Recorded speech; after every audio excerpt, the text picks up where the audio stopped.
The Summer Birds by Penelope Farmer, Part 3, 2. The children were awed. They talked among themselves. "Couldn't we still go?" asked Toddy. "Yes, yes, yes," came the chorus from Marley, Bandy, and Bandy Scragg, who hated butcher's chores. "Could I go and not have to face my mum?" asked Jammy, who had escaped from a window. "No more Miss Gosling!"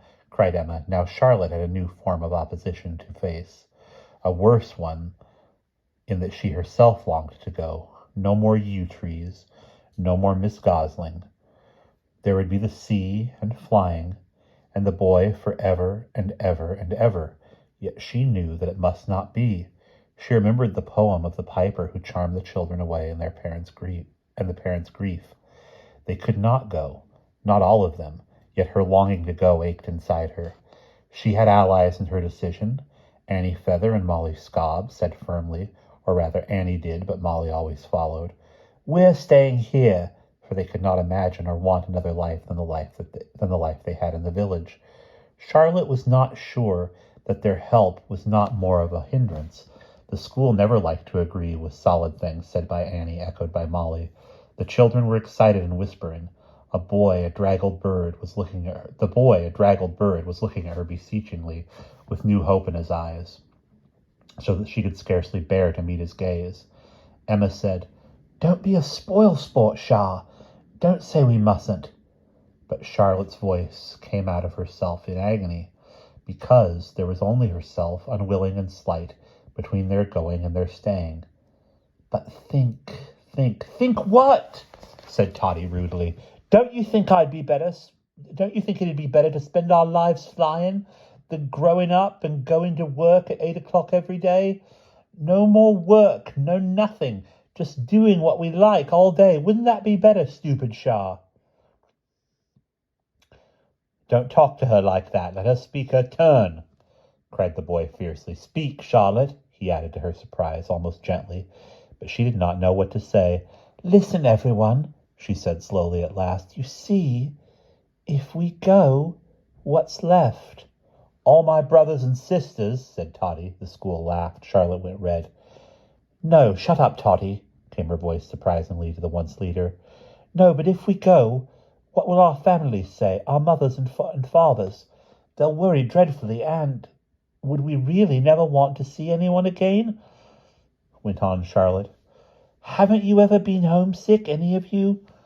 "No," said Bandy Scragg, but some of the others had. She could see by their faces. "What about Grandfather Elijah? Wouldn't he mind, and wouldn't you miss him?" said Charlotte to Emma.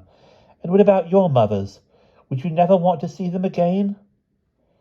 "I'd miss my mum," came from Baby Fumpkins.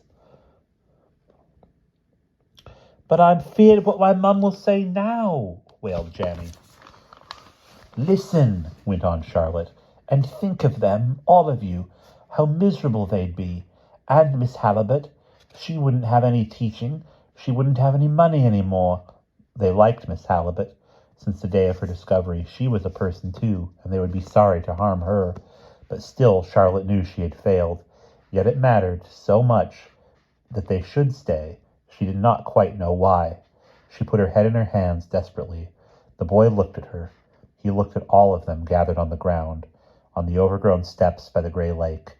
Then he flew to the top of the temple and leaned on the ivy-clad head of old Moo, watching them, brooding very still. He spoke.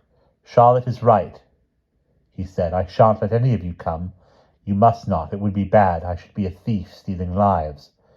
But his eyes were dark, lusterless, like chestnuts kept in a box. Charlotte flew to comfort him. Then he said, "I wanted you to come, Charlotte." And she longed to cry, but could not in front of all of them, especially as they were cross because the boy had forbidden their coming and they thought it was Charlotte's fault. "And I've got to see my mum and my dad," wailed Jammy. Maggot had been aloof all the time, watching a piece of weed moving on the lake, but now she turned and looked at them. "You cannot go," she said gently, "but I must go. I have no reason to stay." Charlotte knew that Maggot was right, and Maggot was her friend, but she was jealous. So on the downs that evening they said goodbye to the boy, with him and said goodbye to the boy, with him the lean brown maggot, and to the power of flight. The boy lingered behind with Charlotte while the others moved on. He did not say much to her, only his smile was there, unmocking. Charlotte said, "I shan't ever forget." "No," said the boy. "I don't know why I stopped us coming. I didn't want to. I'm sorry, but I had to, you see. I don't know why." "I know," said the boy. "I know." "And Maggot, are you happy she's coming with you?" "Yes," said the boy. "Maggot is my friend, but it would have been good if you could have come, Charlotte." "Oh," said Charlotte. "Would it?" Though she had spoken very like that in the morning, but she needed to hear it again now that he was going. "Yes," said the boy. "I mean it, stupid. Did you think I didn't?" And he was mocking again, and flew on to the others, looking back over his shoulder at her, his freckles stretched wide. And then they were gone, he and Maggot, over the hills to the sea like great birds in the distance. The children had not imagined properly what it would mean to have the boy gone, not even Charlotte. Now they knew, or half knew, for the strangeness was still too great, and too new for them to understand it fully. They stood on the downs, numb and wind-blown, looking down toward the village.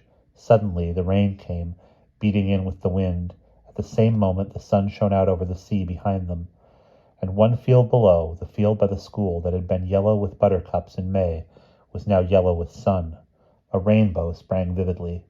A rainbow should be a hopeful thing, but it was not to them that day, especially not to Charlotte, caught in her own persuading, and shunned for it, almost as she had been before the summer started, and the children did not know her. Prig Charlotte. The whispers were there again, Annie and Molly with the others, as the rain beat on their faces. At the bottom of the downs, Miss Halibut met them in their flightless going. "Hello, children," she cried. "Ready for a new term?" They scowled at her and did not want to talk. Her smile fell away, and she looked sorry. So they were ashamed, remembering how nice she could be, and muttered, "Yes, Miss Halibut," and tried to smile. Then they dragged on, kicking at stones, while her eyes followed as if she knew what had happened and was sad for them. At the end of the lane, Charlotte and Emma said goodbye to the others, who did not smile, not even Ginger at Emma, and went slowly up the hill, truly on foot for the first time since May. Away from the village they went, away from the downs and from the sea, up to Aviary Hall, to the hummingbirds and the Roman bath, to their grandfather Elijah studying astrology, and Miss Gosling, who is idle, up to the yew trees in the garden, the kitchen garden and greenhouses, and old Bomble the gardener, whose bantams under a bath chair could not fly, though the swallows could, wheeling through the lawn before their flight to the south. But there was nothing to remind Charlotte of the gull fall from the cliff down to the moving sea. The boy had gone. And that is the end of The Summer Birds. I liked it. I don't think I would have liked it when I was a kid at all. In my imagination, reading that book, I had a lot of images from Miyazaki's movies, especially My Neighbor Totoro and Howl's Moving Castle. But that's just me. Tell me what you thought of the story. And there's another book in the series called Emma in Winter, and when it is winter of this year, we will read that together. Next up is something similar but a lot more fun, and I will see you in the next read aloud.